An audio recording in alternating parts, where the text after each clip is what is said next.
Do y'all remember hearing people say that when it's a full moon that people act crazy? I remember hearing that all the time, like, oh man, it's gonna be a full moon. The lunatics are gonna be out. And then as I'm learning and gaining more knowledge day by day, I find out that the moon is nothing but a parasite that's blocking the many suns in the sky.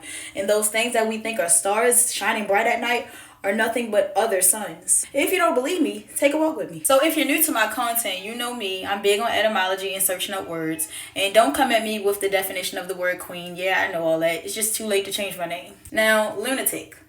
The origin is Latin and it comes from the word luna, which means moon. Late Latin turned it into lunaticus. I hope I'm saying it right. And then it was then translated into Old French, which turned into lunatique. And then it turned into lunatic, which is Middle English. Now, this word comes from the belief that changes of the moon cause intermittent insanity, which is lunatics, people who go crazy based off of the moon. Let's keep going. What does the word lunatic have to do with the moon? The root of this word is luna, which means moon. That's because lunatic originally meant someone who went crazy with every phase of the moon, kind of like a werewolf. Most people these days don't believe in moon caused insanity, but we still talk about lunatics, sometimes meaning clinically insane people.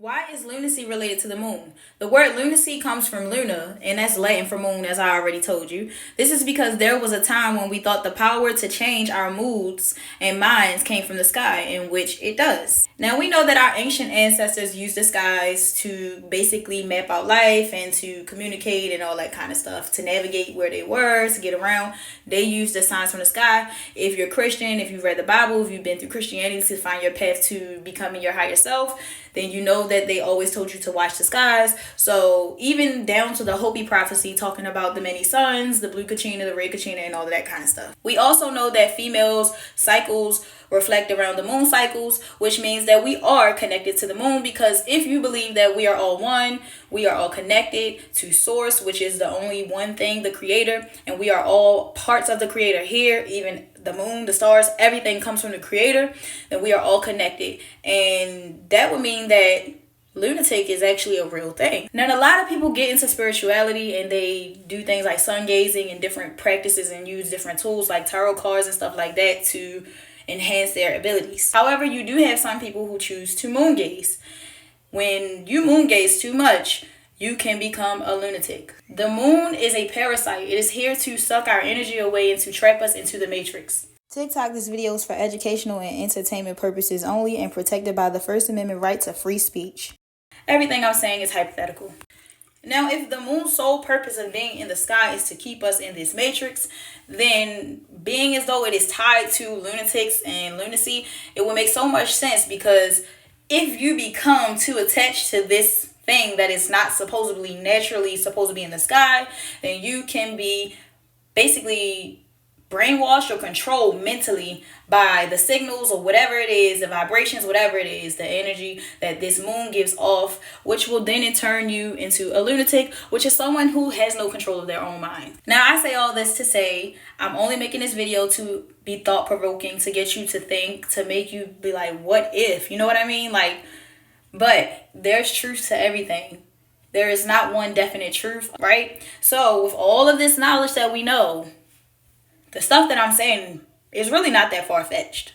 Not to mention, there are even songs made, movies made about how the freaks come out at night. I think about the whole werewolf thing. Like, where do you think they get this from? Do you think people are really morphing into dog-like characters? Or do you think that's something spiritual that's taking place? You gotta use your brain. See, they tell us stuff, but they tell us in a way that if we don't have eyes to see, our human ability, this AI system will interpret it incorrectly for us so that we can be comfortable. Because this brain's sole purpose is to protect this body. It doesn't give a fuck about your spirit. It gives a fuck about being able to survive. That's its only sole purpose, is to keep this system alive. But your spirit has its own purpose that's greater than the purpose of this body. It just needs this body to enact its purpose. I hope that makes sense. But where do you think they get these concepts from? Where do you think they get these ideas from? Or do you think they're original? And if they were, why do they keep bringing them out after so many times? You have so many movies about werewolves, so many movies about aliens, so many movies about vampires. Like, come on now. I'm just getting you guys to think. That's it. Don't be mad at me.